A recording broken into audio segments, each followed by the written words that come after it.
Guys, तो आज मैं आपको करवाने वाली हूँ NIOS क्लास 10 हिंदी के वेरी इंपॉर्टेंट क्वेश्चन। इसमें मैं आपको जितने भी क्वेश्चंस करवाऊंगी वो सारे आपके एग्जाम के पर्पज से काफ़ी ज़्यादा इंपॉर्टेंट होने वाले हैं। मैं इस वीडियो में आपको बताऊंगी कि आपको एग्जाम में किस तरीके से लिख के आना है हिंदी के एग्जाम के अंदर। पूरा फॉर्मेट में आज आपको समझाने वाली हूँ। तो चलिए स्टार्ट करते हैं हम अपना फर्स्ट क्वेश्चन किस तरीके से आपके एग्जाम में पूछा जाएगा। जो आपका फर्स्ट क्वेश्चन आने वाला है वो आपका मतलब क्या आएगा, ऑप्शन वाला। उसके अंदर से क्या आएंगे कि आपको काफ़ी सारे ऑप्शंस दिए होंगे, उसमें से जो राइट आंसर होगा वो आपको अपने आंसर शीट के अंदर लिखना होगा। ठीक है, तो इसके अंदर पहला जो पूछा गया है, पहले फर्स्ट का जो का है हमारा, उसमें क्या बोला गया है, रहीम के अनुसार कोयल किस ऋतु में मौन साध लेती है। तो कोयल किस ऋतु में मौन साध लेती थी? वर्षा ऋतु में। वर्षा ऋतु में क्यों साध लेती थी मौन? इसीलिए क्योंकि वर्षा ऋतु के अंदर जैसे आपने देखा होगा कि जब कभी बारिश आती है तो मेंढक जो होते हैं वो निकल आते हैं और मेंढक की जो टर टर की आवाज़ होती है वो पूरी जगह पे हर जगह गूंजने लग जाती है। तो इसलिए जो कोयल की जो सुरीली सी आवाज़ है वो उसको मतलब कि कुछ समय के लिए मौन साध लेती है, मतलब उसको बंद कर देती है। तो इसलिए रहीम के अनुसार कोयल कब मौन साध लेती है? वर्षा ऋतु के अंदर वो अपना मौन साध लेती है। अब पहले का जो हमारा खा पाठ है उसके अंदर क्या बोला गया है, चंद्र ग्रहणा से लौटती बेर कविता में देह की पतली कमर की लचीली कौन है। तो इस चैप्टर में कौन है कमर की मतलब कि बिल्कुल लचीली सी, जिसको अलसी बताया गया था, हमने पढ़ा था। जो अलसी है वो काफ़ी ज़्यादा देह की पतली है, लचीली है, और ये कहती है अगर मुझे कोई छुएगा तो मैं उसको अपना हृदय दे दूंगी। मतलब उसको एक कोमल नाजुक सी लड़की के रूप में कवि ने उसको हमें दर्शाया है या दिखाया है। इसका गा पाठ क्या है हमारा, कवि ने जगाने का अनुरोध सूर्य, पवन और पक्षी से किया है क्योंकि वह सुंदर हैं, क्रियाशील हैं, प्रगतिशील हैं या अनुभवी हैं। वो क्या है? क्रियाशील हैं। क्रियाशील कैसे हैं? चाहे वो हमारा सूर्य हो गया, पवन हो गया, पक्षी हो गए, ये तीनों ही क्या है, हमेशा क्रियाशील रहते हैं, हमेशा काम करते रहते हैं। कैसे? जैसे सूर्य जो है वो हमेशा सुबह भोर में निकलता है और पूरे मतलब पृथ्वी पे प्रकाश देता है हर रोज़। ऐसा तो नहीं होता ना कभी कि एक दिन उसका मन नहीं है तो सूरज नहीं निकलेगा। उसका वो काम है और वो करता ही करता है, अपने सही समय पे एकदम निकल जाता है और रोशनी फैला देता है। पवन भी, जो हवा है वो हमेशा चलती रहती है, ऐसा कभी नहीं होता है कि हवा बिल्कुल रुक जाती है। जैसे हम कभी गर्मी लगती है तो कहते हैं हवा नहीं चल रही है, लेकिन फिर भी उस समय भी हवा चल रही होती है, लेकिन बहुत धीरे चल रही होती है। कभी हवा तेज चलती है, कभी हवा धीरे चलती है, लेकिन हवा चलती ज़रूर है, मतलब कि हमेशा उसके अंदर क्रिया होती रहती है। इसी प्रकार से पक्षी जो हैं वो कहीं ना कहीं चहचहा रहे होते हैं, है ना। अब उसकी जो आवाज़ होती है हम सुनते रहते होंगे, कानों में हमारे आती रहती है चहचहाने की। तो वो तीनों क्या है, क्रियाशील हैं। इसलिए इन तीनों से अनुरोध करा है जो व्यक्ति आलस्य से भरे हुए हैं कि वो उनको जाकर जगाएं। इसका घ पाठ हमारा है, बूढ़ी पृथ्वी का दुख कविता में पेड़ों के हजारों हजार हाथों से हिलने से अभिप्राय है। रक्षा की गुहार लगाना, खुशी से झूम उठना, तूफान से कांपना, हवा से थिरथिराना। जो पेड़ हैं वो अपने हजारों हजार हाथ हिला रहे हैं, मतलब कि वो लोगों को पुकार रहे हैं कि उनकी रक्षा की जाए, उनको कोई ना काटे। जब कोई कुल्हाड़ी लेके उनको काटने आ रहा होता है तो यहाँ पे लेखिका ने इसका मानवीयकरण अलंकार कर दिया है कि वो एक मनुष्य की तरह अपने आप को बचाने के लिए आवाज़ लगा रहे हैं कि हमें बचाओ, अपने हाथों को फैलाकर आवाज़ लगा रहे हैं। तो इसका राइट आंसर हमारा क्या होगा, पहला जो है हमारा इसका राइट आंसर हो जाएगा रक्षा की गुहार लगाना, यानी उसकी आवाज़ लगाना। ठीक है, तो इस तरीके से आपको क्या करना है, फर्स्ट क्वेश्चन में जो 4 ऑप्शंस दिए गए होंगे आपको, उसमें जो राइट आंसर होगा हमारा, हमें उसको ही सिर्फ अपने आंसर शीट के अंदर लिखना है। ठीक है, इसी तरीके से हमारा आगे क्या है, इसी जगाओ कविता में श्रिप किसे बताया गया है। जो घबरा कर भागता है, जो तेज रफ्तार से चलता है, जो अवसर को नहीं भूलता, जो क्षण भर को सजग रहता है। क्षण भर यानी मतलब कि एक एक मिनट, यानी हर क्षण में वो एकदम सजग यानी सतर्क रहता है कि उसको अगला स्टेप क्या लेना है, आगे क्या करना है, हमेशा वो जागरूक रहता है, हम अपने लैंग्वेज में कह सकते हैं। तो उसको बताया गया है श्रिप। ठीक है, नेक्स्ट क्वेश्चन हमारा क्या आ जाता है, यह काव्यांश किस पाठ से लिया गया है।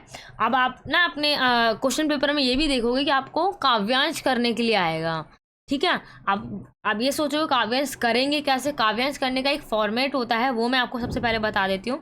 जो आपको सबसे पहले क्या है, ये जो लाइन दे रखी होती है सारी, वो आपको पढ़नी होती है। ठीक है, उसके बाद आपको अपनी आंसर पे क्या लिखना होता है, सबसे पहले आपको लिखना होता है भाव सौंदर्य। ठीक है, फिर आपको क्या लिखना होता है, शिल्प सौंदर्य। ठीक है, ये दोनों चीज़ लिखने के बाद आपको भाव सौंदर्य में लिखना होता है कि जो इसके अंदर जितनी भी बातें बताई गई हैं, जो उसका भाव निकल के आ रहा है, जो उसकी मीनिंग निकल के आ रही है, वो आप भाव सौंदर्य में लिख दोगे।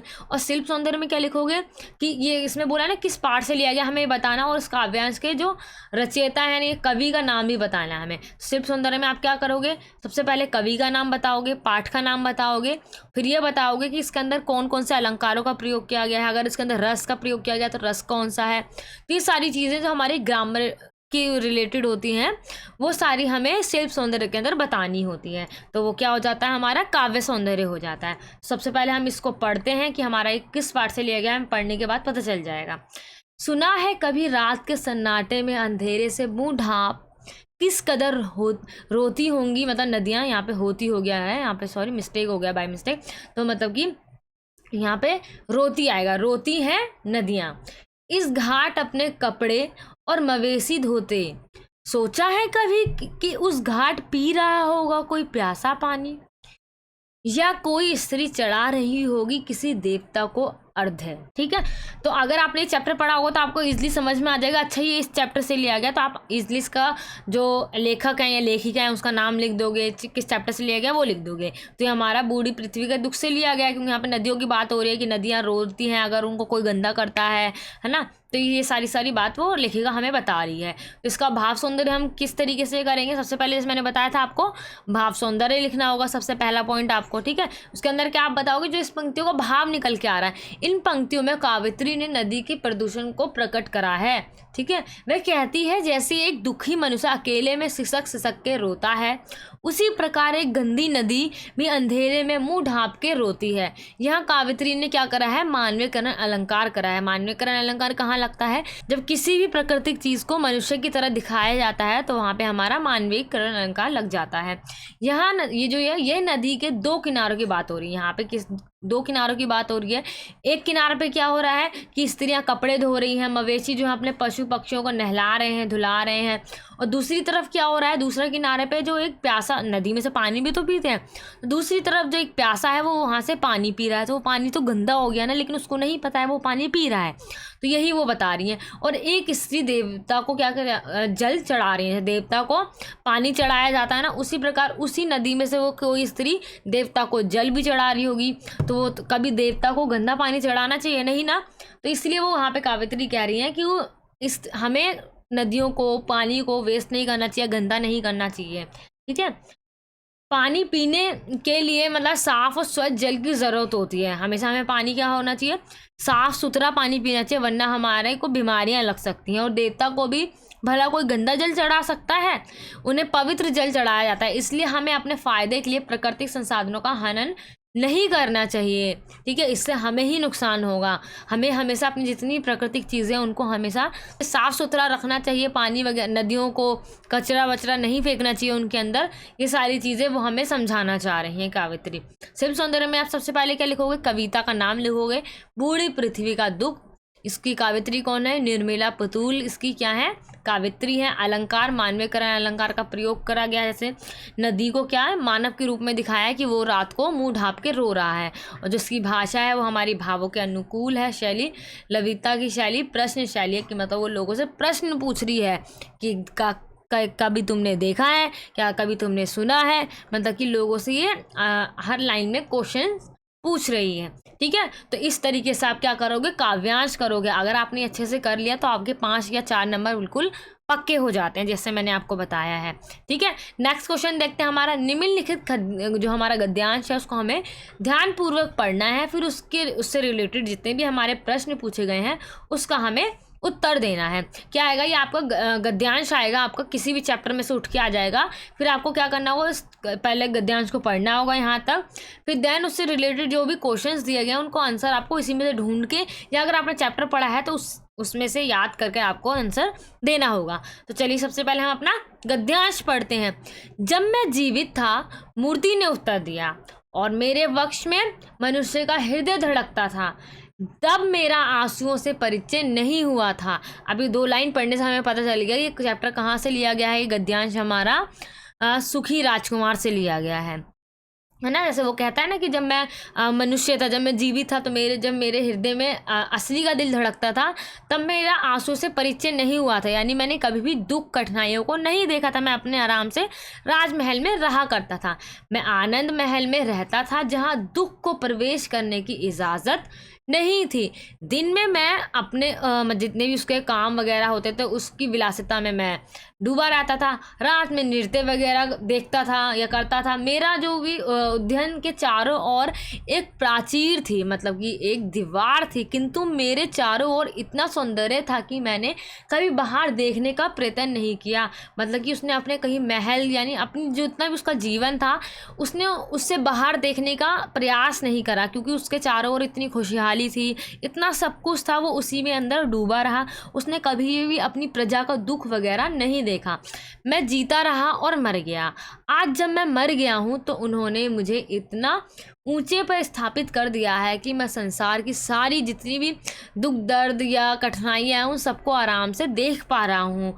मेरे ही नगर में इतना दुख है कि यद्यपि मेरा हृदय जस्ते का है मगर फिर भी फटा जा रहा है ना। हृदय जो उसका रियल तो है नहीं, जस्ते का बना हुआ है ना। तो लेकिन फिर भी क्या हो रहा है, उसका दिल फटा जा रहा है उन सभी को दुख दर्द को, उनकी परेशानियों को देखते देखते जो भी उसके नगर के लोग हैं। सबसे पहले हमें क्वेश्चन पूछा गया है यहाँ पे, उपयुक्त गद्यांश किस पाठ से है, इससे लेखक का मतलब कि इसमें लेखक का नाम भी बताना है हमें।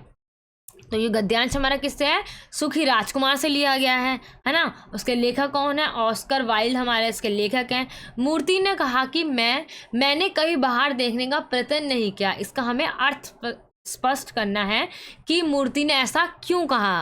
राजकुमार ने ऐसा इसलिए कहा क्योंकि वह एक बड़े से महल में रहता था और उसके चारों ओर क्या था, बहुत ज़्यादा सौंदर्य था। मतलब कि हमें चारों तरफ खुशियाँ ही खुशियाँ थी, कोई भी दुख नहीं था। वो अपनी विलासितापूर्ण जिंदगी में क्या था, मगन था। उसने कभी भी बाहर देखने का प्रयत्न नहीं किया।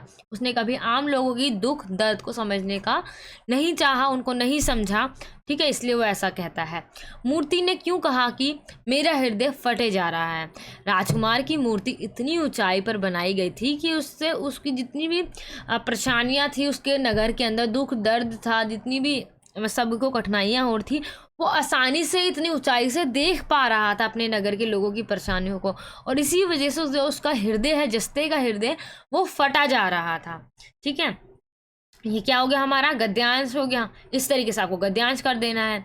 अब क्या हो गया, हमारा नेक्स्ट क्वेश्चन आ जाता है, चंद्र ग्रहण से लौटती बेर कविता के आधार पे हमें बताना है कि चने को देखकर कवि को क्या लगा। चने को देखकर क्या लगा कवि को, कि चने का पौधा क्या था, बहुत ही छोटा सा था। चने पे गुलाबी गुलाबी रंग के फूल आ गए थे। कवि को लगता है कि छोटे से कद का बित्ते भर का चना अपने सर पर गुलाबी पगड़ी बांधे हुए सज सवर कर क्या है, दुल्हा सा खड़ा हुआ है। मतलब कि उसने चने को किसके रूप में दिखा दिया, एक दूल्हे के रूप में दिखा दिया। यानी उसने चने का मानवीयकरण अलंकार कर दिया, कि उसने चने को क्या कर दिया, एक इंसान यानी एक दूल्हा दिखा दिया। तो यहाँ पे हमारा मानवीयकरण अलंकार लग गया। ठीक है, उनको परिणाम कविता के हमें आधार पर बताना है, कवि और समाज की सोच में क्या अंतर है। उनको परिणाम कविता में क्या था हमारा, कि कवि ऐसे लोगों को परिणाम करता है जिन्होंने अपने लक्ष्य को प्राप्त करने के लिए बहुत बार परिश्रम करा, है ना, बार बार कर्म करा, परिश्रम करा, बट उनके पास संसाधनों की मतलब कमी थी, या किसी भी कारणवश वो अपने लक्ष्य को प्राप्त नहीं कर पाए, है ना। उन्होंने तन मन से अपने पूरे मतलब कि अपना कर्म करा, अपना पूरा मतलब कि सब कुछ अपने लक्ष्य में लगा दिया, फिर भी वो उस लक्ष्य को प्राप्त नहीं कर पाए किसी भी कारण। ऐसा होता नहीं है कि हर कोई तो नहीं जीत जाता है, अगर रेस होती है सभी मेहनत करते हैं, लेकिन जीतने वाला तो सिर्फ एक ही होता है। तो लेकिन जो कवि है सिर्फ जीतने वाले को ही परिणाम नहीं करा है, कवि उन सभी लोगों को परिणाम करा है जो उस रेस में दौड़े हैं, जिन्होंने कर्म करा है, जिन्होंने परिश्रम करा है, उनको वो प्रणाम कर रहा है। ठीक है, तो इसका आंसर हम यहाँ पे देख लेते हैं। ऐसे ही लिखा है, उनको प्रणाम कविता के कवि ऐसे व्यक्ति को प्रणाम करता है जिन्होंने साधनहीन और सुविधाहीन होते हुए भी बड़े बड़े लक्ष्यों को पाने के लिए अपना तन मन धन सब कुछ लगा दिया। ऐसे लोग प्रणाम करने योग्य हैं कि कम से कम उन्होंने प्रयास तो किया। लेकिन काफ़ी सारे ऐसे लोग भी होते हैं उनके पास सारी सुविधा है, फिर भी वो प्रयास नहीं करते हैं, कर्म नहीं करते हैं, वो डरते हैं। लेकिन ऐसे लोग जिन्होंने सुविधा ना होते हुए भी कर्म करा, परिश्रम करा और लेकिन वो सफल नहीं हो पाए, तो वो उनको प्रणाम करता है। परंतु समाज ऐसे लोगों की प्रशंसा करता है जिन व्यक्तियों ने लक्ष्यों की प्राप्ति कर ली है और वह अपने लक्ष्यों में सफल हो गए हैं। और जो समाज है, हम सभी लोग किसको प्रणाम करते हैं या किसको अच्छा मानते हैं? जिन्होंने उस ट्रॉफी या उस किसी लक्ष्य को प्राप्त कर लिया है। ठीक है, नेक्स्ट क्वेश्चन देखते हैं हम अपना। आह्वान कविता में कवि ने देशवासियों को उद्बोधन करते हुए क्या उदाहरण दिया है?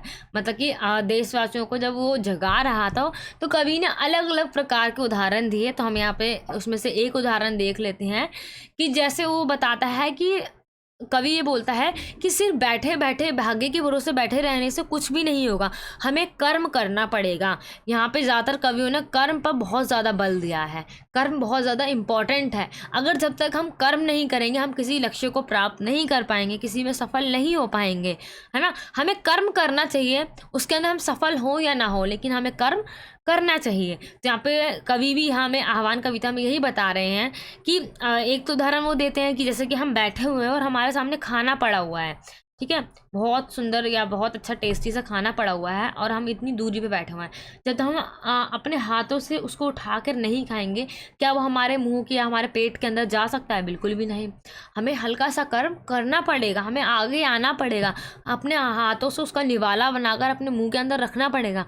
मतलब कि हमें कर्म करना पड़ेगा, कर्म बहुत ज़्यादा ज़रूरी है। ऐसी वो आगे उदाहरण देते हैं कि अगर कोई भी मूर्ति बनानी है तो उसको पहले उसका पहले सांचा बनाना पड़ेगा। सांचा यानी एक पूरा पहले ढांचा बना लेते हैं, फिर उसके अंदर उसको मूर्ति को ढालते हैं, जब जाके मूर्ति तैयार होती है। मतलब कि उसके लिए बहुत ज़्यादा मेहनत लगती है, कर्म लगता है। तो जब तक हम ऐसा नहीं करेंगे, जब तक एक सुंदर सी मूर्ति निखर कर नहीं आएगी, है ना। तो उसको क्या करना पड़ता है? सांचे बनाना पड़ता है और इस सांचे को व्यक्ति को स्वयं अपने हाथों से बनाना पड़ता है। इसलिए व्यक्ति को सफलता प्राप्त करने के लिए कर्म करना पड़ता है। चाहे कोई भी लक्ष्य प्राप्त करना हो, कुछ भी काम करना हो, उसके लिए हमें कर्म करना बहुत ज़्यादा ज़रूरी हो जाता है। नेक्स्ट क्वेश्चन हमारा आता है, आज़ादी का अर्थ आपके विचार से क्या हो सकता है? हमारे हिसाब से क्या हो सकता है कि बिना किसी दबाव के स्वतंत्र चिंतन तथा अपने जीवन के निर्णय स्वयं लेने का अधिकार ही हमारी दृष्टि से क्या है? आज़ादी है। कि हम अपने जितना भी जीवन के जो हमारे निर्णय डिसीजन है वो हम खुद लें कि हमें क्या अच्छा लगता है क्या नहीं, और जो हमें अच्छा लगता है हम उस पर फिर काम करें। तो वही हमारे लिए क्या है? हमारी दृष्टि में वो आज़ादी है। उनको परिणाम कविता में कवि सफलता से अधिक महत्व किसे देता है? सफलता से अधिक महत्व किसको देता है? जिसने कर्म करा है उसको महत्व देता है। आह्वान कविता में कवि ने किन्हें पुरुष पाठ पढ़ाने के लिए कहा है? पुरुष पाठ यानी मतलब कि किन्हें कर्म करने के लिए कहा है? ऐसे व्यक्ति को कहा है जो भाग्य के भरोसे बैठे हुए हैं, कि सोचते हैं कि अगर हमारी किस्मत में होगा तो वो हमें मिल जाएगा, अगर नहीं होगा तो नहीं मिलेगा। ऐसे बहुत सारे लोग होते हैं, लेकिन हमें अपनी किस्मत को पाने के लिए भी हमें कर्म करना पड़ेगा। हमें जो लेखक हैं वो बता रहे हैं कि अगर हमें कुछ भी प्राप्त करना है तो हमें कर्म करना ही पड़ेगा। अपनी किस्मत के भरोसे बैठे बैठे रहने से हाथ पे हाथ रखकर कुछ प्राप्त नहीं होगा। हमें लड़ना पड़ेगा, हमें परिस्थितियों को खुद सुधारना होगा, खुद बदलना पड़ेगा। ठीक है, ये जितने भी क्वेश्चन मैं आपको यहाँ पे दिखा रही हूँ उसकी PDF आपको वीडियो के डिस्क्रिप्शन बॉक्स में मिल जाएगी, तो आप इसको ईजिली पढ़ सकते हो। ठीक है, उसका लिंक आपको मिल जाएगा, आप इसको ही पढ़ के जाओगे तो इनफ है आपके लिए। और एक और PDF है जो हमारी गोल्डन सीरीज़ है, आप उसको भी परचेज कर सकते हो। ये वाली PDF आपको फ्री में मिल जाएगी। ठीक है, नेक्स्ट क्वेश्चन हमारा आता है, सुबरन कलश सूरा भरा साधु निंदा सोई। प्रस्तुत पंक्ति का हमें क्या करना है? भाव समझाना है। इस लाइन का मतलब क्या है? ठीक है, यहाँ पे हमें जो कवि हैं वो क्या समझाना चाह रहे हैं? सुबरन कलश सूरा भरा, सुबरन यानी सोले की जो सुबरन यानी जो सोने का कलश है, अगर उसके अंदर अगर हम शराब भर देते हैं तो वो सोने का कलश बेकार हो जाता है। उसी प्रकार अगर कोई व्यक्ति ऊंचे कुल में जन्म लेने के बाद भी अगर अच्छे कर्म नहीं करता है तो वो बेकार है। उसी प्रकार जिस प्रकार अगर सोने के कलश में अगर हम शराब भर देते हैं तो सिर्फ ऊंची जाति या ऊंचे कुल में जन्म लेने से कुछ नहीं होता है। आपके कर्म अधिक मायने रखते हैं, आपके कर्मों से ही आपकी पहचान बनती है। ये वैसे ही है जैसे यदि सोने के बर्तन में मदिरा यानी शराब रख दी जाए और इससे सोने के गुण जो होते हैं वो फीके पड़ जाते हैं। तो सोना जैसे बहुत इम्पॉर्टेंट होता है सभी के लिए, लेकिन उसके जो गुण हैं उस समय फीके पड़ जाते हैं जब उसके अंदर मदिरा रख दी जाती है, यानी उसके अंदर शराब रख दी जाती है। उसी प्रकार अगर कोई व्यक्ति ऊंचे कुल में जन्म लेने के बाद अगर अच्छे कर्म नहीं करता है तो व्यक्ति निंदा करने लायक बन जाता है। ठीक है, अब नेक्स्ट क्वेश्चन हमारा आता है, अभ्यास करने से मूर्ख व्यक्ति भी विद्वान हो जाता है। कवि जो वृंद है उससे हमें क्या बताना चाह रहे हैं। और ये क्वेश्चन आपका इस तरीके से भी आ सकता है, करत करत अभ्यास ते जड़मित हो सुजान। कवि वृंद इस दोहे से क्या समझाना चाहते हैं। दोनों का आंसर आप एक ही लिखोगे। ठीक है, इस तरीके से इस तरीके दोनों तरीके से आपका ये क्वेश्चन आ सकता है। आप क्या लिखोगे, जैसे कि हम जानते हैं जब तक हम प्रैक्टिस नहीं करेंगे किसी चीज़ में हम उसके अंदर परफेक्ट नहीं हो पाएंगे, है ना। तो हमें हमेशा अभ्यास करते रहना चाहिए। अगर हमें कोई भी चीज़ प्राप्त करनी है, अभ्यास करते करते करते यानी प्रैक्टिस करते करते हम उसके अंदर परफेक्ट हो जाते हैं। यानी कोई भी अज्ञानी व्यक्ति चतुर बन सकता है अगर वो अभ्यास करे। तो वहाँ पे वो उदाहरण देते हैं, करत करत अभ्यास ते जड़मित हो सुजान, यानी अभ्यास करते करते मूर्ख व्यक्ति भी सुजान यानी चतुर बन सकता है। कवि वृंद कहते हैं कि निरंतर अभ्यास करने से मूर्ख व्यक्ति बुद्धिमान बन सकता है। बिल्कुल उसी तरह किसका उदाहरण देते हैं, जैसे अगर हम कुएं से गांव वगैरह में पानी निकालते हो, अगर आपने देखा हो या अगर आपने मूवीज़ वगैरह में भी देखा है, तो जो बाल्टी होती है उसके अंदर एक रस्सी लगी हुई होती है। वो रस्सी पूरे कुएं से मतलब लगी हुई होती है, अटैच होती है एकदम। तो वो रस्सी जब खींचते हैं तो वो जो कुआं बना हुआ है, पूरा कुआं है ना, उसके अंदर जो रस्सी उस कुएं के अंदर निशान बन जाता है उस रस्सी का। तो इसी प्रकार रस्सी पूरे पत्थर पर निशान बना देती है अगर वो बार बार करते रहने से। तो उसी प्रकार कहते हैं कि अगर हम भी बार बार अभ्यास करेंगे तो हम भी जड़मित से क्या हो जाएंगे, सुजान हो जाएंगे यानी बुद्धिमान हो जाएंगे। तो जो रस्सी लगाई होती है उसके अंदर कुएं में पत्थर पर निशान पड़ जाता है। और हमारे जीवन में इस दोहे का बहुत बड़ा महत्व और ये दोहा बड़ा ही उपयोगी सिद्ध हुआ है। ठीक है, नेक्स्ट क्वेश्चन देखते हैं हम हमारा अपना चंद्रग्रहण से आया है। हमारा चंद्रग्रहण से लौटती बेर कविता में किस परिवेश का चित्रण किया गया है। कौन से गांव का परिवेश को बताया गया, प्राकृतिक सुंदरता के बारे में बताया गया। वहाँ जितनी भी प्राकृतिक चीज़ों का मानवीयकरण कर दिया गया है। सभी चीज़ों को, प्राकृतिक चीज़ों को एक मनुष्य के रूप में कवि ने दर्शाया है। ठीक है, यहाँ पे बताते हैं। नेक्स्ट क्वेश्चन क्या जाता है हमारे, कबीर दास के अनुसार निंदक को पास क्यों रखना चाहिए। जो हमारी निंदा करते हैं, जो हमारी कमियों को बताते हैं, हमें उन्हें अपने पास क्यों रखना चाहिए। कबीर का ऐसा मानना है कि अगर हम ऐसे लोगों को पास रखते हैं जो हमारी कमियों को बताते हैं तो इससे हमारा जो अंदर हमारे अंदर जो भी बुराइयां हैं वो सारी मिट जाएंगी, है ना। हम अच्छाई करने लगेंगे उनके डर से। और अगर हम उसको पॉजिटिव वे में अगर लेके काम करेंगे तो हमारे जीवन के लिए वो खुद अच्छा रहेगा। अगर हम उनको दूर रखेंगे, कहेंगे ये तो हमारी बुराई करता है, नहीं इसके सामने नहीं जाऊँगा, अगर हम उनसे डरेंगे तो हमारे अंदर जितनी भी बुराइयाँ वो हमारे अंदर बुराइयाँ रहेंगी। इसलिए कबीर हमें बोलते हैं कि जो निंदक है, जो आलोचक है, हमें उन्हें अपने पास रखना चाहिए ताकि हमारी वो कमियों को बता सकें और हम अपना जो आत्म सुधार सकें, अपने अंदर की जो बुराइयाँ हैं उसको सुधार सकें और एक अच्छे इंसान बन सकें। नेक्स्ट क्वेश्चन आ जाता है हमारा आज़ादी कविता से। इसमें बताया कि नन्हे से बछड़े द्वारा उछल कूद मचाना से कवि का क्या आशय है। मतलब उससे मतलब वो क्या बताना चाह रहा है। जो आज़ादी कविता में नन्हे से बछड़े द्वारा जो उछल कूद कर रहा है वो ये बता रहा है कि वो उन्मुक्त है, उच्च श्रृंखला है, मतलब कि वो आज़ाद है, उस पर किसी का पाबंदी नहीं है, रोक टोक नहीं है। नेक्स्ट क्वेश्चन आता है पाठ पुरुष का पढ़ो से कवि का क्या आशय है। पाठ पुरुष का पढ़ो यानी उसका यह आशय है कि मतलब कि व्यक्ति को भाग्य को बदलने के लिए अपने भाग्य के भरोसे यानी अपनी किस्मत के भरोसे नहीं बैठना, उसकी प्रतीक्षा नहीं करनी, उसको छोड़ दो और अब कर्म का पुरुषार्थ मार्ग पर चल पड़ो, है ना। अगर हम कर्म नहीं करेंगे जब तक हम किसी भी परिस्थितियों को नहीं बदल सकते। इसलिए हमें कर्म करते हुए परिस्थितियों को बदलना है और उन्हें मनुष्य को खुद बदलना पड़ेगा। हमें खुद बदलना पड़ेगा, कोई भी बैठे बैठे उसको बदल नहीं सकता है कर्म के बिना। आज़ादी वह रोटी है जिसे मेहनती ही खा सकता है। आज़ादी कविता के आधार पर हमें इस पंक्ति का अर्थ स्पष्ट करना है कि जो यहाँ पे वो उस्ताद जो है अपने शिष्य यानी शागिर्द से कहते हैं कि जो कड़ी मेहनत करता है, अगर किसान ने क्या करा, एक फसल उगाई है, वही उस फसल को काटेगा, उसका हक है उसको काटने का, और वो उसने मेहनत करके उसको मतलब कि का उगाया है, तो वो क्या करेगा, उसको खाएगा, उसको मिलनी चाहिए वो फसल, जो भी उसने उगाई है वो फल उसको मिलना चाहिए, वही आज़ादी है। ठीक है। बूढ़ी पृथ्वी का दुख कविता में हवा किस रोग से ग्रस्त है? हवा तपेदिक रोग से ग्रस्त है, यानी जो टीबी, यानी जैसे कि अगर हवा में इतना ज़्यादा प्रदूषण हो गया, इतनी मतलब कि लोगों को इतना ज़्यादा सांस लेने में प्रॉब्लम हो रही है, तो यहाँ पे कवित्री कहते हैं कि कभी तुमने देखा है हवा को खून की उल्टियाँ करते हुए? खून की उल्टियाँ यानी एक बहुत बड़ी बीमारी हो जाती है, यानी जब टीबी वगैरह हो जाता है तो खांसी आती है ना, तो खून ब्लड आ जाता है। तो इसी प्रकार यहाँ पे हमें कवित्री बता रही हैं कि जो हवा है, यानी जो वायु है, वो टीबी रोग से ग्रस्त हो गई है। ठीक है। उनको प्रणाम कविता में किन लोगों के प्रति श्रद्धा भाव है?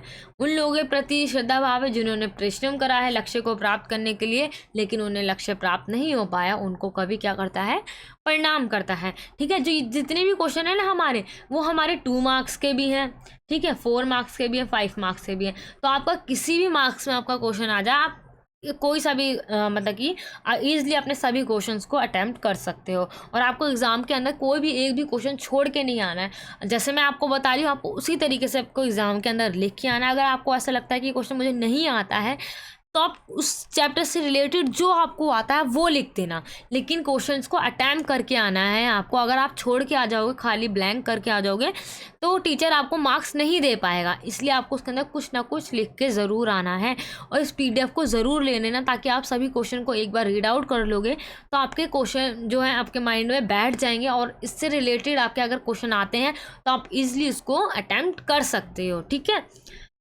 नेक्स्ट क्वेश्चन क्या है हमारा, वृंद के अनुसार चतुर और ज्ञानी बनने के लिए क्या अवश्य है? मतलब कि निरंतर अगर हम जब अभ्यास करेंगे तो हम क्या बन जाएंगे, चतुर और ज्ञानी बन जाएंगे। आगे क्वेश्चन आता है हमारा, इसी जगाओ कविता में कवि ने किस किस से सोए हुए आदमी को जगाने का आग्रह किया है? किससे आग्रह किया है? सूर्य से, चिड़िया से यानी पक्षियों से, और हवा से करा है। सूर्य से, किससे? पवन से, और उनसे पक्षी से। तो लेकिन हमें सिर्फ 2 का ही बताना है। ठीक है। तो हम 2 का ही नाम बताना, तो हमने किसका बता दिया, सूरज और पवन बता दिया। आप पक्षी भी लिख सकते हो यहाँ पे। सूरज भी निरंतर क्या करता है, अपना क्रियाशील रहता है, और सोए हुए आदमी को जगाने का प्रयत्न करता है, ऐसा वो कह रहा है। कौन? कवि कह रहा है। ठीक है। आगे क्या है हमारा, चंद्र ग्रहण से लौटती बेर कविता में हठीली लड़की किसे कहा गया है? उसकी कोई एक हमें विशेषता बताने हैं। हठीली लड़की अलसी को कहा गया था। ठीक है। उसको बताया गया, उसकी कमर जो है वो बहुत ज़्यादा लचीली है, वो देह की पतली है, क्योंकि उसके फूल नीले निकले हैं, इसलिए कहा गया है कि जो नील फूल होते हैं, मतलब नीले नीले फूल होते हैं, वो सिर पर चढ़ाकर कवि ने प्रकृति का इतना सुंदर मतलब कि दृश्य प्रस्तुत किया है, कि अलसी कहती है कि जो मुझे छुएगा मैं उसको अपना हृदय दे दूंगी। तो यहाँ पे उन्होंने अलसी को बताया है कि वो देह की पतली है और हठीली लड़की है।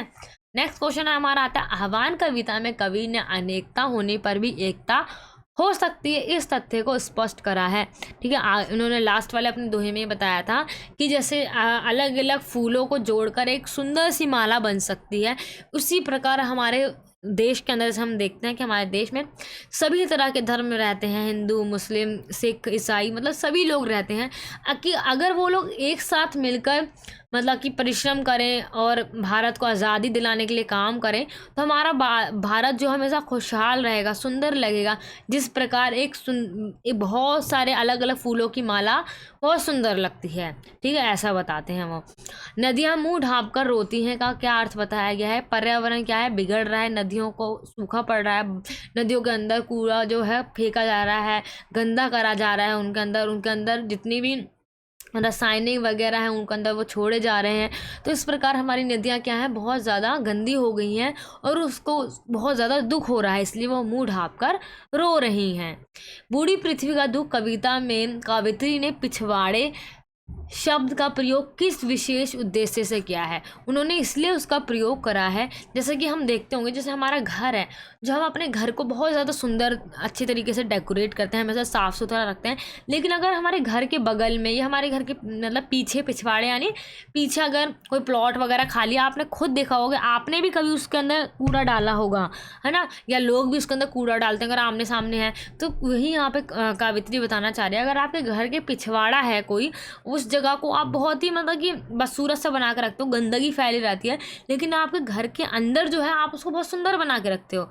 यहाँ पे कवित्री कहती है पिछवाड़े का अर्थ है घर के पीछे का हिस्सा। हमारा ध्यान मुख्य घर की सजावट की ओर रहता है और पिछवाड़े की चिंता नहीं करते हैं, वहाँ कूड़ा फेंकते हैं, इससे गंदगी फैलती है। इस तरह मनुष्य विकास के बड़े बड़े दावे करता है, परंतु भीतर से वो उसके अंदर गंदगी भरी हुई है। ऐसे कावित्री कह रही है कि वो अंदर से क्या है, पूरे गंदगी से भरा हुआ है, लेकिन ऊपर ऊपर से दिखावा करता है कि वो हमेशा साफ सुथरा रहता है, अपने आप को एकदम स्वच्छ रखता है, लेकिन वो गंदगी फैलाता है, अपने आसपास कूड़ा फेंकता है, थूकता है ना। आपने देखा होगा लोगों को अलग अलग जगहों पे सड़कों पे थूक देते हैं, जहाँ पे लिखा होता है, फिर भी वहाँ पे मतलब कि टॉयलेट वगैरह करते हैं, नदियों को गंदा करते हैं, वहाँ पे अपनी गाय भैंसों को नहलाते हैं गांव वगैरह में। इस प्रकार लोग अलग अलग तरह से नदियों को यानी या भी अपने आसपास की चीज़ों को, प्राकृतिक चीज़ों को नुकसान पहुँचा रहे हैं, उसका हनन कर रहे हैं। नेक्स्ट क्वेश्चन आता है हमारा, कबीर के अनुसार निंदक को अपने पास रखने से आत्मबोध जैसे जीवन कौशल को उभारा जा सकता है। क्या आप इस बात से सहमत हैं? हम कहेंगे हाँ, हम इस बात से सहमत हैं, क्योंकि जब हमारे पास निंदक रहेगा तो हमें उससे बहुत ज़्यादा लाभ होगा, क्योंकि हम बिना साबुन और बिना पानी के हमारा जो पूरा स्वभाव है वो स्वच्छ हो जाएगा। हम साबुन और पानी से अपने जो ऊपर की बॉडी है, अगर हमारे त्वचा पर कोई गंदगी है तो हम उसको उससे साफ़ कर लेंगे, लेकिन जो हमारे अंदर की गंदगी है, जो हमारे अंदर की कमी है, हम उसको कैसे साफ़ करेंगे? उसको हम किसके ज़रिए साफ़ करेंगे? निंदक के ज़रिए साफ़ करेंगे, क्योंकि जो आलोचक होता है वो हमारी बुराई बताता है। तो इससे क्या है कि निंदक की बुराई करने से हम उसको सुनकर हम अपना आत्म को सुधार लेंगे, अपने अंदर जितनी बुराई है उसको सुधार लेंगे, हमें ये मौका मिलेगा। नेक्स्ट क्वेश्चन हमारा क्या आता है, बीती भवरी जागरी कविता के आधार पर प्रताकालीन प्रकृति का हमें चित्रण करना है, वो भी अपने शब्दों के अंदर। बीती भवरी जागरी में ये बताया गया था किस तरीके से सुबह की सुंदरता, उसको उस दृश्य को बहुत ही सुंदर तरीके से हमें कवि ने बताया था। तो चलिए उसको पढ़ते हैं हम, कैसा बताया है। उषा काल में अरुणिम उषा की उज्ज्वलता के कारण तारे ऐसे विलीन हुए जाते हैं मानो कोई सुंदर रमणी उषा रूपी अपने घट को ताराओं के पंखट सरोवर में क्या है डुबो रही है। खाग कुल अर्थात पक्षियों का समुदाय कुकुल कुकुल की मीठी आवाज़ निकाल रहा है। सुखद शीतल मलयानिल की प्रभा के का समूह आंचल के समान डोल रहा है।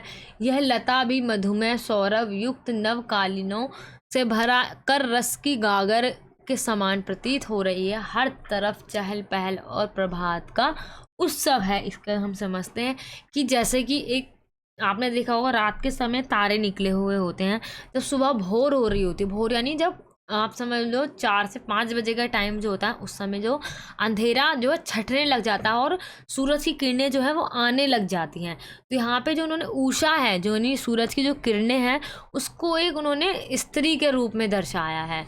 ठीक है, कि स्त्री क्या है, वो अपना घाट पे जा रही है, एक किसको लेकर, पंखट पर।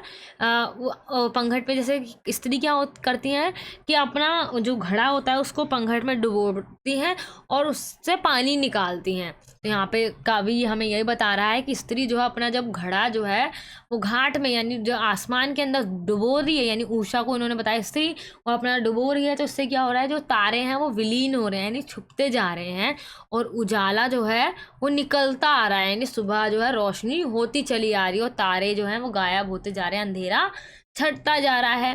चारों तरफ क्या है, पक्षियों की मतलब आवाज़ जो है, कुकुल जो खाक कुल की जो मीठी मीठी आवाज़ें हैं वो निकल रही हैं, और बहुत ही शीतल हवा चल रही है ना, और हवा के कारण पूरा आंचल डोल रहा है। मतलब बहुत ही सुंदर तरीके से उन्होंने उस चीज़ को बताया है। ठीक है, इस प्राकृतिक सुंदर का यहाँ पे उन्होंने चित्रण करा है। संसाधनों के अभाव में लक्ष्य प्राप्त न करने वालों को कवि प्रणाम क्यों करना चाहता है? इसलिए प्रणाम कर रहा है क्योंकि उन्होंने परिश्रम करा है। ठीक है, इसी क्वेश्चन को आप बना के लिख देना। इसको आप एक बार रीड आउट कर लो, आपको समझ में आ जाएगा कि हमें आंसर को लिखना कैसे है। एक बार आपने कॉन्सेप्ट समझ लिया ना कि उनको प्रणाम में कवि क्यों प्रणाम करा है, क्योंकि जो लोग परिश्रम कर रहे हैं उनको प्रणाम करा। हर जगह आपको इसी टाइप का क्वेश्चन में लेंगे, घुमा फिरा कर क्वेश्चन को पूछा जा रहा है। ठीक है, सोए हुए आदमी को किन से और क्यों जगाने के लिए कहा है? अब वही हमने पढ़ा था, किन से कहा था? सूरज से, पवन से, पक्षी से कहा है, क्योंकि वो हमेशा क्या है, क्रियाशील रहते हैं, है ना। और क्यों कहा है? क्योंकि जो उनकी आदमी है अपने आसपास की दुनिया से, जीवन के सच से बेखबर होकर सोया हुआ है। ये बिस्तर पर पड़ा सपने देख रहा है। इसे जो भी वक्त पर जागना ही उचित है। अगर हम वक्त पर, समय पर कोई काम नहीं करते हैं तो इससे हमें ही नुकसान होता है, क्योंकि हमें समय से ही सारे काम को कर लेना चाहिए, वरना आगे जाके हमें परेशानी होती है। यदि यह देर से जागेगा तो आगे निकल गए लोगों को पाने के लिए घबरा कर भागने लगेगा, क्योंकि जो लोग सही समय पर जाग गए हैं वो लोग तो आगे निकल गए हैं, और जब वो लेट में उठेगा और फिर सोचेगा मैं उनके बराबर तो पहुंच ही नहीं सकता, वो घबरा जाएगा। यहाँ पे मतलब कि यहाँ पे कवि ये बताना चाह रहे हैं कि जैसे कि जो हमारा देश है, हमारे देश में बहुत ज़्यादा आलसी लोग भरे हुए हैं। वो अपने जीवन को मतलब कि सही तरीके से नहीं जी पा रहे हैं। वो घबरा कर लोगों से, मतलब पश्चिमी लोग जो हैं, पश्चिमी जो वेस्टर्न कंट्रीज जो हैं, उनसे घबराए हुए हैं, उनसे मतलब कि आगे निकलने का परिश्रम नहीं कर पा रहे हैं। यहाँ पे कवि हमें ये समझाना चाह रहे हैं। तेज और फुर्तीले चाल से चलना तो ठीक है, लेकिन घबराकर भागना मूर्खता है। हमें कभी भी किसी परिस्थितियों में घबराकर नहीं भागना चाहिए। वक्त किसी का इंतज़ार नहीं करता। एक बार वक्त निकल गया तो फिर उसे पकड़ पाना संभव नहीं है, क्योंकि समय निकल जाता है तो कभी हम उसको वापस तो ला नहीं सकते, ऐसा हमें पता है। क्योंकि जो समय निकल गया वो निकल गया, वो कभी वापस नहीं आएगा। कवि ने समय मतलब कि अब आने वाले और सही समय पर कार्य में लगने वाले व्यक्तियों की तुलना यहाँ पे प्रस्तुत करी है हमें, कि क्या हमें सही समय पर काम करना चाहिए, सजग रहना चाहिए, सही समय पर उठ के, यानी सही समय पर पहचान लेना चाहिए कि हमें कब कौन सा काम करना चाहिए। अगर हम लेट करेंगे उसमें तो बाद में जो व्यक्ति उसको आगे कर चुके हैं हम उनसे घबरा कर भाग जाएंगे। आगे क्वेश्चन देखते हैं हमारा क्या है। जो जल बाड़े नाव में घर में बाड़े दाम। ठीक है, यहाँ पे कबीरदास के इस दोहे से हमें बताना है कि धन की अधिकता होने वाली विकृतियों को आप दूर करने हेतु क्या करेंगे, कि हम अगर जो वो धन अगर हमारे घर में ज़्यादा बढ़ जाता है तो हम उसके लिए क्या क्या कदम उठाएंगे। हम क्या, जिस प्रकार अगर नाव में पानी भर जाता है तो हम नाव के पानी को दोनों हाथ से उछलने लग जाते हैं, बाहर फेंकने लग जाते हैं, कहीं नाव डूब ना जाए। उसी प्रकार अगर धन हमारे घर में बढ़ जाता है तो उसको मतलब दान दे देना चाहिए, बाहर निकाल देना चाहिए, वरना उससे क्या है हो जाएगा, मनुष्य का अंत हो जाएगा, वो जल्दी ही ख़त्म हो जाएगा, उसका अंत संभव हो जाता है अगर धन अधिक बढ़ जाता है, क्योंकि घमंड आ जाता है और अलग तरीके का उसका जीवन हो जाता है। इसी प्रकार हमें धन को क्या है, सिर्फ और सिर्फ अपनी आवश्यकता अनुसार ही प्रयोग करना चाहिए। अगर अधिकतम जल हो जाता है तो हमें क्या है, उसको खर्च कर देना चाहिए। खर्च का मतलब क्या है, उसे जिनको उसकी ज़रूरत है ज़्यादा उनको दान में दे देना चाहिए। बूढ़ी पृथ्वी का दुख कविता के संदर्भ में बताना है हमें। ज़्यादा से ज़्यादा सुविधाओं के भोग के लालच में हो रहे प्रकृति के अंधाधुंध दोहन को रोकने हेतु आप क्या क्या कदम उठाएंगे। इस चीज़ को आप अपने आप भी बना के लिख सकते हो कि हम जितना भी हमारा प्रदूषण हो रहा है, जल प्रदूषण, वायु प्रदूषण, एयर प्रदूषण, जितना भी हो रहा है, उन सबको हम किस तरीके से रोकेंगे। ठीक है, ताकि हमारे प्राकृतिक चीज़ों का हनन ना हो। सबसे पहले तो हम प्लास्टिक की जो चीज़ें हैं, कचरा है, वो हम कूड़े को उधर उधर ना फेंकें। इससे हमारा क्या है, हमारा ही नुकसान होता है ना, क्योंकि प्लास्टिक कभी भी नष्ट नहीं होती है, वो हमेशा सालों साल तक ऐसी की ऐसे ही रहती है। इससे हमारी जो मृदा है वो ख़राब हो जाती है। वर्षा के जल को हमें क्या करना चाहिए, इकट्ठा यानी संचय करना चाहिए। भूमिगत जल को संरक्षित करने का प्रयास करना चाहिए। हमें मन ही मन ये मतलब कि ध्यान रखकर कार्य करना होगा कि हम स्वयं अपने आप को, अपने परिवार को, देश को, पृथ्वी को सुरक्षित करेंगे। हमें ऐसे काम करने चाहिए ताकि किसी को भी नुकसान ना हो। हमें हमेशा धैर्य रखकर ये सोच कर काम करना चाहिए कि इस जो भी हम काम कर रहे हैं इससे किसी का नुकसान ना हो, सब सुरक्षित रहें। प्रदूषण से बचने के लिए हमें अत्यधिक पेड़ लगाने होंगे। पेड़ तो लोग अब ज़्यादा से ज़्यादा काटने लगे, हमें क्या करना चाहिए, बहुत ज़्यादा पेड़ पौधे लगाने चाहिए। इससे हमारा जो प्रकृति है वो अच्छी रहेगी और हमें सांस लेने में हमारी वायु अच्छी रहेगी। सौर ऊर्जा व पवन ऊर्जा का प्रयोग हमें उस पर बल देना चाहिए, ठीक है। इससे क्या होगा कि हमारा ईंधन की बचत होगी, इसलिए हमें सौर कुकर वगैरह का इन सब का प्रयोग करना चाहिए।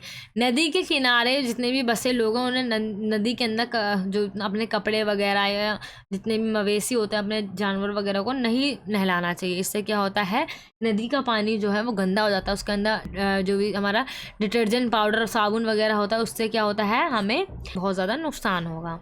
नेक्स्ट क्वेश्चन क्या आता है हमारा, उनको प्रणाम कविता का हमें मूल भाव लिखना है कि क्या इस कविता के अंदर है। तो इसको आप इजीली बना के लिख सकते हो, जो मैंने आपको कितनी बार बता दिया कि कवि उन लोगों को प्रणाम कर रहा है जिन्होंने परिश्रम करा है, प्रयत्नशील हैं, उनके समान उन्होंने आदर प्रकट करा है, सम्मान प्रकट करा है कि वो उन्होंने तन मन से सब कुछ अपना लगा दिया, लेकिन किसी कारणवश वो उसको प्राप्त नहीं कर पाए, फिर भी वो उनको प्रणाम कर रहा है, ठीक है। तो इस तरीके से आप क्वेश्चन को यहाँ पे बनाकर लिख सकते हो। मरे बच्चे को गोद में दबाए रहने वाली बंदरिया मनुष्य का आदर्श नहीं बन सकती। नाखून क्यों बढ़ते हैं, इस पार्ट के हमें आधार पर बताना है। जो लेखक यहाँ पे क्या कह रहे हैं, रूढ़िवादी विचारधारा का प्राचीन संवेदनाओं से हटकर जीवन यापन करने का प्रसंग में कहा गया है कि बंदरिया मनुष्य का आदर्श नहीं बन सकती। लेखक के कहने का अभिप्राय है कि मरे बच्चे को गोद में दबाए रहने वाली बंदरिया मनुष्य का आदर्श कभी नहीं बन सकती, यानी केवल प्राचीन विचारधारा या रूढ़िवादी विचारधारा विकासवाद के लिए उपयुक्त नहीं हो सकती। मनुष्य को एक बुद्धिजीवी होने के नाते परिस्थितियों के अनुसार साधन का प्रयोग करना चाहिए। जैसे कि एक बंदरिया है, यहाँ पे बताया गया है कि वो मरे हुए बच्चों को गोद में दबाए रहती है, लेकिन यहाँ पे कवि कहता है कि वो कभी भी मनुष्य का आदर्श नहीं बन सकती है। क्यों? क्योंकि वो अपनी परिस्थितियों के साथ ढल नहीं रही है, उसको अपना नहीं पा रही है। इसलिए यहाँ पे उन्होंने कहा है कि मनुष्य को बुद्धिजीव होना का परिस्थिति के अनुसार साधन का प्रयोग करना जरूरी होता है। धन संग्रह आवश्यकता के अनुकूल ही क्यों अच्छा है, कबीरदास के इस कथन के अनुसार हमें बताना है कि जैसे मैंने बताया, अगर नाव में अगर पानी वो भर जाता है तो हम उसे दोनों हाथों से निकालने लग जाते हैं, वरना नाव डूब जाएगी हमारी। उसी प्रकार का धन बढ़ जाता है, हमें उसे निकाल देना चाहिए, उसे ज़रूरतमंदों को दे देना चाहिए, वो हमारे लिए अच्छा रहता है। इससे घर का नाश नहीं होगा, वरना घर का नाश होना बहुत जल्दी ज़रूरी हो जाता है। अगर हम पैसों को बाहर नहीं निकालते, बुराइयां जन्म ले लेती हैं, पैसों की वजह से लड़ाइयां होती हैं, ये सारी चीज़ें घर के अंदर होने लग जाती हैं। नेक्स्ट क्वेश्चन हमारा क्या आ जाता है, नाखून को काटने की प्रवृत्ति किस बात की निशानी है। नाखून बढ़ते हैं, पाठ के आधार पर हमें स्पष्ट करना है। नाखून जो हमारे काटने की प्रवृत्ति है वो मनुष्यता की निशानी है। मनुष्य के भीतर पशुत्व है, लेकिन वह उसे बढ़ाना नहीं चाहता। मतलब कि जैसे आपने पुराने ज़माने में देखा होगा कि जो आदि मानव लोग थे वो लोग नाखूनों का प्रयोग क्यों करते थे, वो सामने वाले से रक्षा के लिए करते थे, जानवरों को शिकार करने के लिए, उनको मांस वगैरह को खाने के लिए नाखून का प्रयोग करते थे, मतलब अपनी रक्षा के लिए करते थे, वो पशुता की निशानी थी। यहाँ पे लेखक यही कह रहे हैं कि आज मनुष्य कितना ही चाहे आगे क्यों ना विकसित हो गया हो, लेकिन उसके अंदर अभी भी पशुता जो है वो बाकी है, लेकिन वो मनुष्य की निशानी बनाने के लिए उसे हमेशा काटता रहता है। मानव पशुता को छोड़ चुका है, क्योंकि पशु बनकर वह आगे नहीं बढ़ सकता, इसलिए पशुता की पहचान नाखून और मनुष्य काट देता है, ठीक है। नाखून जो है वो पशुता की निशानी, इसलिए नाखून को वो काट देता है। पर कर्म तेल बिना कभी विधि दीप जल सकता नहीं। आह्वान कविता के आधार पर हमें इस पंक्तियों का संदेश बताना है कि यहाँ पे कवि क्या कह रहा है। पर कर्म तेल बिना कभी दीप जल सकता नहीं, यहाँ पे कवि ये कह रहा है कि जो व्यक्ति भाग्य के भरोसे बैठे हैं उनको ये बता दो कि जो कर्म है वो एक क्या है, हमारा तेल के समान है। कि जैसे तेल के बिना अगर कोई दीप नहीं जल सकता है, अगर दीप यानी अगर उस दिए के अंदर तेल नहीं होगा तो वो दीप जल सकता है नहीं। उसी प्रकार अगर हम कर्म नहीं करेंगे तो हमारा जो लक्ष्य है, वो जीवन के अंदर जो सफलता है, हम उसको नहीं पा सकते हैं। तो जैसे प्रकार दीप तेल बिना नहीं जल सकता, उसी प्रकार हम कर्म के बिना अपने भाग्य को नहीं खोल सकते हैं, ठीक है।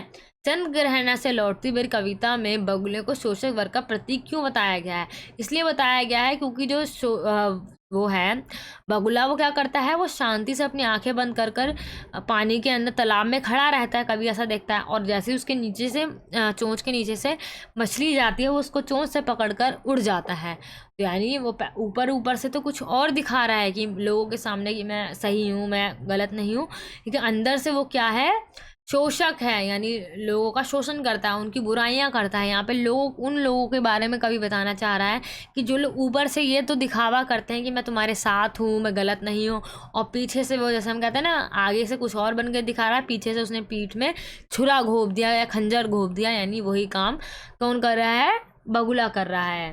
ठीक है, आगे हमारा क्वेश्चन क्या आता है, इसी जगह कविता के आधार पर सपने देखना और सपने में खोने में हमें अंतर स्पष्ट करना है। सपने देखने का मतलब क्या है, हम खुली आंखों से सपने देख रहे हैं, अगर मैं ऐसा करूँगा तो ऐसा हो जाएगा, तो उसके लिए हम कर्म करेंगे। अगर हम आँख बंद करके सोकर सपने देख रहे हैं और बस सपनों में ही डूबे हुए हैं कि ऐसा हो जाए वैसा हो जाए, मतलब आँख बंद करके बस सपने ख्यालू जो है उसको बनाए जा रहे हैं, उसके लिए हम कोई कर्म नहीं कर रहे हैं, कोई परिश्रम नहीं कर रहे हैं, तो वो बेकार है। हमें क्या है, खुली आंखों से सपने देखकर उनको पाने के लिए कर्म करना पड़ेगा, उनके लिए हमें परिश्रम करना पड़ेगा, जब जाके वो हमारे सपने जो हैं वो साकार हो पाएंगे। सिर्फ आंख बंद कर या उन सपनों को ख्याली पुलाव बनाते रहने से कोई फ़ायदा नहीं है, उसके लिए हमें क्या करना पड़ेगा, कर्म करना पड़ेगा। इसी प्रकार से जितने भी हमारे क्वेश्चन हैं, आप उनको अगर आसानी से पढ़ लेते हो तो आपको आसान समझ में आ जाएंगे। सिर्फ क्वेश्चन को आपको क्या करना है, रीड आउट करना है। ठीक है, ऐसा कोई भी क्वेश्चन नहीं है कि आपको समझ में ना आए। ठीक है, मैं सारे क्वेश्चन बहुत ही इजी हैं, अगर आपने चैप्टर आसानी से पढ़े हैं तो आपको आसानी से समझ में आ जाएंगे। ठीक है, सबसे पहले क्या करना है, अगर आपने मेरी चैप्टर वाइज वाली वीडियो नहीं देखी है तो सबसे पहले आप मेरी चैप्टर वाइज वाली वीडियो देख लेना। उन सभी चैप्टर वाइज वाली वीडियो का लिंक आपको वीडियो के डिस्क्रिप्शन बॉक्स में मिल जाएगा। ठीक है, तो सबसे पहले मैं आपको ये बता देती हूँ कि और क्वेश्चंस जितने भी हैं उसके अलावा आपका और क्या आएगा। क्वेश्चंस को तो आप पढ़ लोगे, क्वेश्चन तो ऐसा है नहीं कि आपको समझ में ही नहीं आ रहा है पढ़ने के बाद। पहले आपको क्या करना है, क्वेश्चन पढ़ना है, फिर देन आपको उसका उत्तर पढ़ना है। ठीक है, उत्तर पढ़ने के बाद आप एक बार समझ लोगे, फिर आप एग्ज़ाम में आप इजीली लिख के आ जाओगे, है ना। अगर कोई भी डाउट होता है आपको क्वेश्चन में तो आप मुझे कमेंट करके पूछ सकते हो। ठीक है, फिर मैं आपको सबसे पहले बता देती हूँ ये कि हम पत्र कैसे लिखते हैं। पत्र का फॉर्मेट आपको पता होना चाहिए, वरना क्या होगा, आप उसका फॉर्मेट अच्छे से नहीं लिख के आओगे तो आपको मार्क्स नहीं मिलेंगे। ऊट पटांग सा फॉर्मेट में आप अगर पत्र लिख देते हो, पत्र उसी समय जो एग्जामिनर है वो आपका काट देगा। तो ये रहा हमारा पत्र वाला क्वेश्चन। तो मैं सबसे पहले आपको पत्र का फॉर्मेट बता देती हूँ। एक एग्जाम्पल दिया मैंने आपको, आपके क्षेत्र में मलेरिया फैलने की संभावना को देखते हुए स्वास्थ्य अधिकारी को हमें पत्र लिखना है। ठीक है, पत्र हमारे दो तरीके के होते हैं, एक औपचारिक पत्र, एक अनौपचारिक पत्र। ठीक है, औपचारिक पत्र वो होते हैं जैसे कि जिसको हम जानते हैं, हमारे रिश्तेदार हो गए, रिलेटिव हो गए, हमारा भाई हो गया, हमारे मम्मी पापा हो गए, या हम किसी को अपने जानने वाले को जो हम पत्र लिख देते हैं वो हमारा औपचारिक पत्र होता है। अनौपचारिक पत्र हमारा कौन सा होता है, ऑफिशियल पत्र जो होता है, ऑफिशियल लेटर, जिनको हम नहीं जानते, जो स्वास्थ्य के अधिकारी हैं, क्या हम उसको पर्सनली जानते हैं, नहीं, हम उसको नहीं जानते हैं, तो अब उनको पत्र कैसे लिखेंगे, सेवा में स्वास्थ्य अधिकारी, दिल्ली नगर निगम, कुछ भी आप एड्रेस अगर आपका दे रखा है क्वेश्चन के अंदर तो आप वो एड्रेस डालोगे, अगर नहीं दे रखा है तो आप एड्रेस खुद का कहीं का भी लिख सकते हो। सुभाष नगर विषय इसके अंदर लिखना बहुत ज़्यादा ज़रूरी हो जाता है आपको लेटर के अंदर, जो हमारा अनौपचारिक पत्र होता है। मच्छरों का बढ़ता हुआ प्रकोप महोदय लिखकर आप ना पत्र की जो बॉडी है वो स्टार्ट करोगे। आपका ये फॉर्मेट जो है एकदम सेम रहेगा, आपको एकदम यही लिख के आना। अगर आपके पत्र आता है, आपका अनौपचारिक पत्र आता है, आपको यही फॉर्मेट लिखना होगा। ठीक है, इसके बाद आप जितनी भी आपकी परेशानी हो रही है आपके क्षेत्र में, जो मच्छर का जो प्रकोप बढ़ रहा है, इससे कितनी परेशानी आ रही है, लोगों को सामना करना पड़ रहा है, ये गंदी नालियाँ वगैरह पानी की वजह से, ये सारी चीज़ जो है, जितनी परेशानी आप उसको बना बना के लिखोगे। पत्र और निबंध एक ऐसी चीज़ है उसको कोई आपको रटवा नहीं सकता। सिर्फ क्या रटवा सकते हैं, उसका जो आपका फॉर्मेट है सिर्फ और सिर्फ हम उसको ही रटवा सकते हैं। तो आप उसको रट लेना किस तरीके से आपको लिखना है, अंदर आपको खुद बनाना होगा, वरना आप अगर उसको बना के नहीं लिखोगे, कोई और आप याद कर लो और एग्ज़ाम में तो कोई सा भी आपका विषय के टॉपिक पर आपका एग्ज़ाम वो आ सकता है पत्र। ज़रूरी तो नहीं है कि आपका मलेरिया के ऊपर ही आ जाएगा, किसी के ऊपर भी आ सकता है, बिजली गई हुई है, पानी की समस्या है, किसी के ऊपर भी आपका जो पत्र है वो आ सकता है। तो आपको उसको बना कर लिखना होगा। आपको अपने विचार लिखने होते हैं पत्र के अंदर, क्या क्या परेशानियाँ हैं, उससे क्या सॉल्यूशन कर सकते हो आप, उसका जल्द से जल्द सॉल्यूशन करिए, है ना। इस तरीके से आपको बना कर लिखना होता है। लास्ट में आप धन्यवाद भवदीय काका का अपना नाम लिख सकते हो, अपने मोहल्ले का एड्रेस लिख सकते हो यहाँ पे भी, ठीक है। इस तरीके से आपको पत्र लिखना होता है। फिर मैं आपको एक बार ग्रामर वाला बता देती हूँ। ग्रामर में आपका क्या क्या पूछा जाना है, ठीक है। क्वेश्चन जो है हमारा वो तो आपको पता ही है, सारे चैप्टर में मैंने जितने भी इंपॉर्टेंट क्वेश्चन है वो आपको यहाँ पे मैंने लिखवा दिए हैं, उनको आपको आसानी से पढ़ लेना है।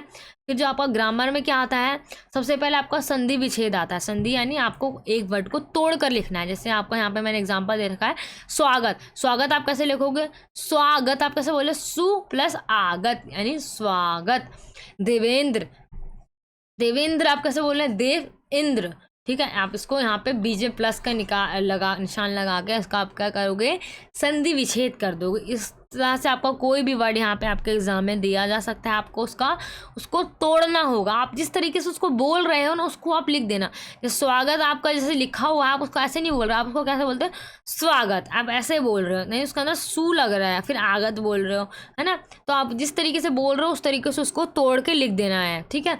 अब विग्रह करते हुए समास का हमें नाम लिखना है, उसका हमें विग्रह करना है, फिर उसका समास का नाम लिखना है। जैसे दस आनन, दस आनन यानी 10 मुख वाला, 10 आनन यानी 10 मुख वाला। 10 मुख वाला कौन है, रावण। वो हमारा क्या हो गया, बहुव्रीहि समास हो गया। अगर आपने समास अच्छे तरीके से पढ़े हैं तो आप इसको इजीली कर सकते हो। नर नारी, नर यानी नर और नारी, यानी इसके अंदर हमारा द्वंद्व समास आ गया। द्वंद्व समास के अंदर हमारा और या वगैरह चीज़ लग जाती है। अभी उपसर्ग से 2 शब्द बनाने हैं। अब ज़रूरी नहीं आपके एग्जाम में अभी आएगा लिखने के लिए, कुछ भी वर्ड आ सकता है, ऊ आ सकता है, ई आ सकता है ना। तो आपको इनसे शब्द बनाने होगा। अब जो हमारा उपसर्ग होता है वो हमेशा सेंटेंस के आगे लगता है, जो हमारा प्रत्यय होता है वो जो हमारा शब्द है उसके एकदम एंड में लगता है, ठीक है। आपको याद रखना है। तो अगर आपका अभी से शब्द बनाने के लिए आ रहा है तो अभी से आपको स्टार्ट करना, जैसे अभिमान, अभिभावक, तो इस तरीके से आप शब्द को बना सकते हो। हरि समाचार पत्र पढ़ता है, उसका हमें कर्ता करत में छाटना है, हरि करता है, ठीक है। इसके अंदर काम कौन कर रहा है, हरि है, वो काम कर रहा है। मैं बाजार गया और फल सब्जी खरीद लाया। सरल वाक्य यानी एकदम इसको एकदम सिंपल सेंटेंस के अंदर हमें लिख देना है। मैं बाजार से फल सब्जी खरीद ले आया, ठीक है। और यहाँ पे लग रहा है तो वो हमारा मिश्र वाक्य हो जाएगा, इसलिए हम क्या कर देंगे उसको सरल वाक्य में कैसे लिख देंगे, मैं बाजार से फल सब्जी खरीद लाया, ठीक है। इस तरीके से आपको बना के लिख देना है, ठीक है। आगे क्या था हमारा, वह छत पर से गिर गया। हमें वाक्य को शुद्ध करना है, वह छत पर से गिर गया, ऐसे अच्छा नहीं लग रही लाइन, वह छत से गिर गया, ये हमारा क्या हो गया, शुद्ध वाक्य हो गया, ठीक है। ग्रामर की जितनी भी वीडियो है वो उसका लिंक भी आपको वीडियो के डिस्क्रिप्शन बॉक्स में मिल जाएगा। उन सभी वीडियोस को आप अच्छे से देख लेना, आप अच्छे से समझ जाओ किस तरीके से हमें ग्रामर में करना है।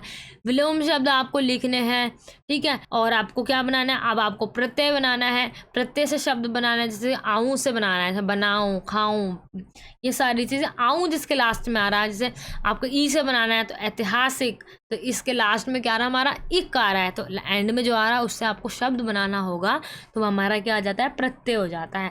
तो इस तरीके से जितने भी इंपॉर्टेंट क्वेश्चन थे या फॉर्मेट था आपका पत्र वगैरह का, ग्रामर में किस तरीके से आपको करना है, वो सभी चीज़ मैंने आपको अच्छी तरीके से समझा दी है। आई होप आपको पूरी वीडियो अच्छी तरीके से समझ में आ गया होगा। और आपका किसी भी क्वेश्चन में कोई भी डाउट होता है तो आप मुझे कमेंट बॉक्स में पूछ सकते हैं। अगर आपने हमारे चैनल को सब्सक्राइब नहीं करा है तो हमारे चैनल को सब्सक्राइब करिए। जय हिंद, जय भारत।